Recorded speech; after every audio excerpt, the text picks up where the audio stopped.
In the end, a vision without the ability to execute is probably a hallucination. Steve Case, AOL. I want to make sure your vision comes to life and it's not just a hallucination. And building your product or service is where the rubber hits the road. This is where you actually can get a product, build it, and get it to market. And that's so critical to the overall process. Your product strategy is the culmination of how you define your product or service, what the vision is around your product or service, the roadmap for future development, and most importantly, the execution. How are you actually going to execute on your product or service? So what's the first step? The first step is define your product or service. We've got to be really clear about what you're actually building, and you've got to be really clear about it. Otherwise, you're going to go off in all these different directions and never get the product out to market. So in order to get a product out to market faster, we want to make sure that you've got clarity about exactly what you're going to build. So let's ask some questions. First question is, what is your offering? It's a very basic question, but what is your product or service? You want to make sure that's defined. Second thing is, what is your customer actually buying? Make sure you understand what they get, because they're going to want to understand what they get.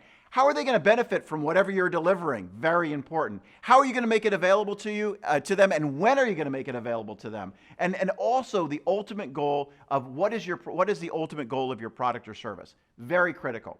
Now, a very important idea that I want to make sure that you understand, that almost all entrepreneurs want to make sure their product is perfect before they show it to the world, before it launches. And you have that innate inside of you. Most entrepreneurs don't want to launch something until it's perfect. And you've got to get out of that mindset, because I will tell you right now, it's better to actually launch a good product faster than it is to launch a perfect product sometime in the distant future, or maybe never. In a lot of cases, that's actually what happens with businesses. They actually never launch the product because the entrepreneur just keeps making it more and more perfect. The problem is that when you try to make something perfect, you're not going to get it perfect, because you've got to get it in the hands of the customer, and they're going to tell you what they want. So that customer feedback coming into your product is a critical process. So I think it's better, always better, to get something out there, get the feedback, and then rev the product or revise the product accordingly. Now, the one caveat here is the product still has to be good. It has to be complete enough to where you can actually get it out and somebody can use it and they can have a good experience with it. You don't want to launch too early or so early that customers have problems with it, it's buggy if it's software, or it just doesn't work overall. That would ruin your reputation, so I don't want you to do that.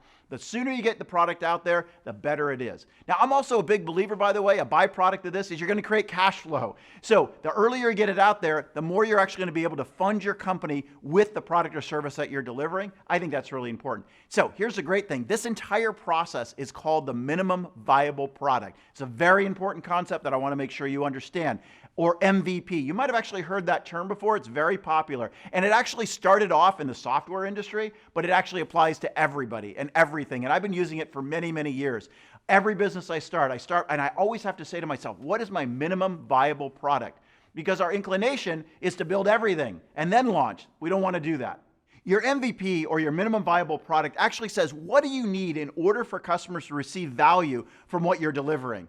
And then you can start selling. And that's really the definition of how I want you to be thinking about this. When your customer receives value, that's a great thing for them, and you're going to get it out there. They're going to get value, and you're going to get cash, which is very important. Also, you're going to get a ton of feedback. So I do actually recommend that you do this in fairly quick succession. What I mean by that is get the product out there, get the feedback, and rev it quickly. One of the values of you being a small entrepreneurial startup is that you're agile. And so being able to move through this process is a great thing. And you think about your competitors or your bigger competitors, which could take years to actually iterate through a process like this, where you as a small entrepreneur just getting started, you have the luxury of being very agile. So I want to make sure that's embedded into your entire product development process. We actually get that from the software industry as well. It's been used for years and it's very, very effective. The key that I want you to remember is that it has to be something that delivers value to the customer and that they'll pay for it.